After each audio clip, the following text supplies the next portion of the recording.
Hello guys, welcome back to my new video.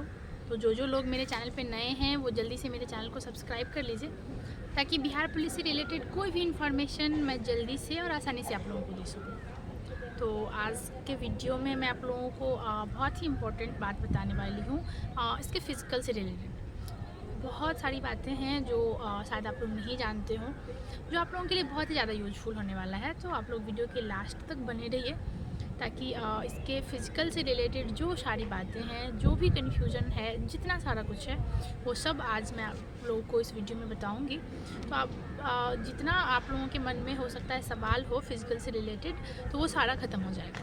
तो आप लोग प्लीज़ वीडियो के लास्ट तक बने रहिए। तो आइए बताती हूँ कि इसका जो बिहार पुलिस का जो एग्ज़ाम होता है, उसका जो फ़िज़िकल है वो किस तरीके से होता है। क्योंकि बहुत सारे लोगों का कमेंट था कि फ़िज़िकल के बारे में बताइए, फ़िज़िकल के बारे में बताइए। क्योंकि जो लोग पढ़ाई करते हैं, जिनको पहले वैसे भी इस एग्ज़ाम में पहले रिटेन होता है, तो रिटेन के पेपर पे ज़्यादा फोकस होता है लोगों का कि पहले वो क्लियर हो जाए फिर फ़िज़िकल करते हैं। तो वो तो ठीक है, लेकिन आप लोगों को बता दूं कि अभी तक का जो रिकॉर्ड रहा है, अभी तक का जो सिस्टम है, उसमें आपको हम लोगों का जो हुआ है, बाकी जो पहले हुआ है उस सब में ये है कि आप पहले रिटेन का एग्ज़ाम पास करो, उसके बाद आप फिज़िकल दे सकते हो। जो जो बच्चे रिटेन पास करेंगे वही फिज़िकल दे सकेंगे। तो यही चीज़ है, इसी के हिसाब से आपको तैयारी करनी पड़ेगी। तो पहले आपको रिटेन के लिए तैयारी करनी पड़ेगी कि आप उसके हिसाब से उस एग्ज़ाम में क्वालिफाई होने के लायक हैं, आपने उतना पढ़ाई किया है। अगर आप डायरेक्ट फिज़िकल का तैयारी करते हैं और आपके पास रिटेन का कुछ भी नॉलेज नहीं है, तो आप अगर रिटेन पास ही नहीं करोगे तो फिज़िकल की तैयारी करके क्या करोगे, ये बात है। तो आपको पहले रिटेन की तैयारी करनी पड़ेगी, ठीक है। रिटेन वैसे जो भी लोग कंपटीशन का प्रिपरेशन कर रहे हैं वो लगभग रिटेन के लिए तैयारी कर ही रहे होंगे। ऐसा नहीं होता बहुत सारे कि आप किसी एक एग्ज़ाम का प्रिपरेशन कर रहे हैं, लेकिन जो भी कंपटीशन ये क्रैक करना चाहते हैं उन सब का कंपटीशन का है ना, एक चीज़ कॉमन है।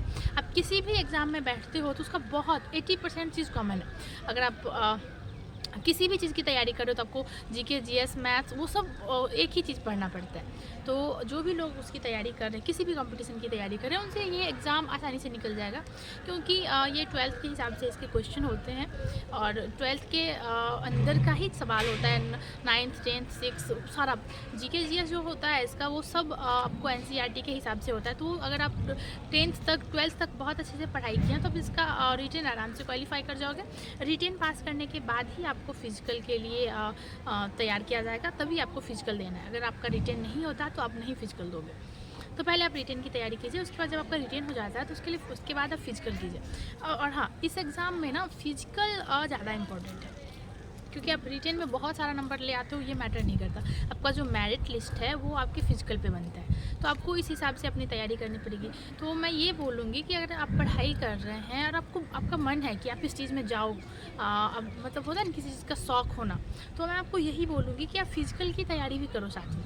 क्योंकि अगर आप रिटेन का पास कर जाते हो और उसके बाद आपको पूरा मन है कि आप उसमें जाओ, इस चांस को नहीं छोड़ो, तो क्या होता है ना कि रिटेन के बाद फिज़िकल के लिए बहुत कम टाइम दिए जाते हैं। मतलब 1.5 से 2 महीने बहुत हो गया, उससे ज़्यादा आपको टाइम ही नहीं दिया जाएगा। तो अगर आप कभी फिज़िकल किए ही नहीं हैं तो आपको बहुत प्रॉब्लम होगी। रनिंग में तो शायद 1 महीने में लोग तैयार ही होते हैं कि अब दौड़ना है उस तरीके से। कभी पैर दर्द, कभी पेट दर्द, पैर फटना-चिरना, बहुत सारा प्रॉब्लम आता है इसके फिज़िकल में। तो मैं यही बोलूँगी कि आप तैयारी करना अभी से शुरू कीजिए। आप रिटेन की भी तैयारी कीजिए और फिज़िकल की भी तैयारी कीजिए, क्योंकि फिज़िकल के लिए आपको बहुत कम टाइम मिलेगा और आपका मेरिट जो है वो फिज़िकल के हिसाब से मिलेगा। आपको रनिंग बनाना पड़ेगा कंप्लीट। 3 चीज़ है जो मैं आपको बता रही हूँ, दौड़ना, उसके बाद गोला फेंकना और जंप करना।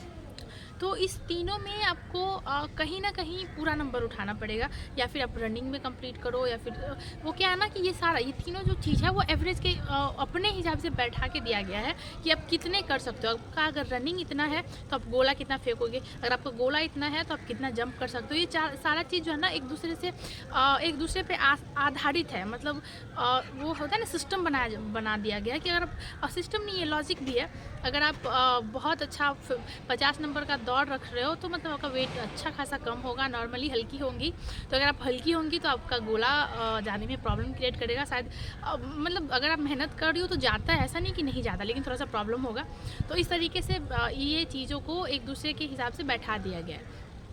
तो आपको क्या करना है ना कि आपको सब चीज़ में फ़ोकस करना है। सबसे पहले तो आपको फिज़िकली फ़िट होना है, किसी भी तरह का कोई प्रॉब्लम नहीं हो, हम हर चीज़ में काफ़ी स्ट्रॉन्ग हो, आपको किसी भी तरह का वो मतलब जैसे लोगों के अंदर होता है ना कमज़ोर होना, दौड़ नहीं पाना, हांफने लगना, ये सब नहीं होना चाहिए। उसके लिए अगर आप बहुत पहले से मेहनत करते हो तो आपको कोई प्रॉब्लम नहीं होगी। अगर आपके पास कम भी टाइम है तो आप अच्छा फ़िज़िकल कर लोगे। तो अब मैं आपको यही बताऊँगी कि आप रिटेन के साथ-साथ फ़िज़िकल की भी तैयारी कीजिए।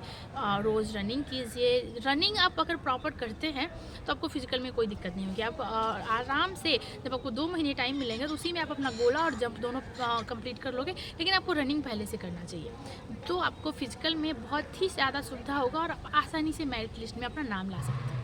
तो फिज़िकल के बारे में यही मैं आप लोगों को बताने वाली थी कि आप लोग फिज़िकल की तैयारी कीजिए।